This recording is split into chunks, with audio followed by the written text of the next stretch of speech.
कहाँ बैठकर कथा सुन रहे हो? कुबेरेश्वर बाबा की गोद में, अपने पिता की गोद के अंदर बैठकर आप कथा कर भगवान शंकर की कथा को सुन रहे हो। और पिता की गोद में बैठकर, भगवान शंकर की गोद में बैठकर जब हम कथा का लाभ ले रहे हैं, पिता की गोद में बैठकर जब हम कथा को श्रवण कर रहे हैं, बच्चा सबसे ज़्यादा सेफ, बच्चा सबसे ज़्यादा अपने आप को सेफ, सुरक्षित कहाँ महसूस करता? अपनी माँ की गोद में और अपने पिता की गोद में। बाकी का कोई भी बच्चा किसी स्थान पर अपने आप को सेफ नहीं समझता। उसको लगने लगता है कि अब मुझे कोई भय नहीं है, अब मुझे कोई डर नहीं है,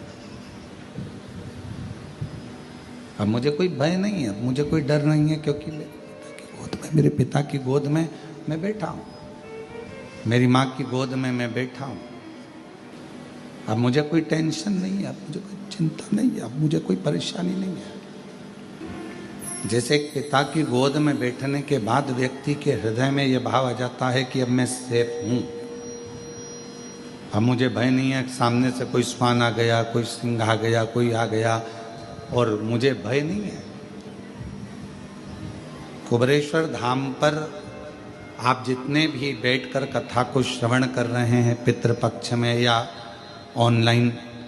टीवी के सामने बैठकर, मोबाइल पर,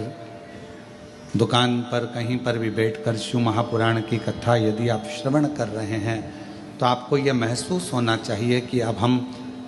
भगवान शंकर की गोद में बैठ गए हैं। हमें अब संसार का कोई भय नहीं है, हमें कोई भय का, हमारे भीतर का भय, हमारे भीतर का जो दुख है, तकलीफ है, सब समाप्त हो, वो सब भय समाप्त हो। उसी तरह भगवान शिव की कथा में, भगवान शंकर के चरणों में, भगवान शंकर की कथा में, भगवान शंकर की इस पवित्र गोद में बैठकर जब हम जितनी देर आप शिव महापुराण की कथा में बैठें, जितनी देर आप भगवान शंकर की विरल कथा को धारण करें, जितनी देर आप भगवान शिव की पवित्र कथा को अपने हृदय में, अपने चित्त में, अपने मन में उतारें, उतनी देर अपने मन में ये भाव रखें कि मैं शिव की गोद में बैठा हूँ, मेरे पिता की गोद में बैठा हूँ। और ये निश्चित है, पिता की गोद में से जब बच्चा उठता है, पापा का मोबाइल, पेन, जेब में कोई सामान होता है वो, या कोई सामग्री बच्चा लेकर उठता है। और आप जितनी देर शिव महापुराण की कथा में अपने पूर्वजों के उद्धार के लिए, पितरों के मोक्ष के लिए, श्राद्ध पक्ष में, पितृ पक्ष में ये पवित्र कथा को सुन रहे हैं, तो ये मान कर चलना कि आप भी खाली नहीं उठोगे, पिता से कुछ ना कुछ लेकर जरूर उठोगे, प्राप्त कर।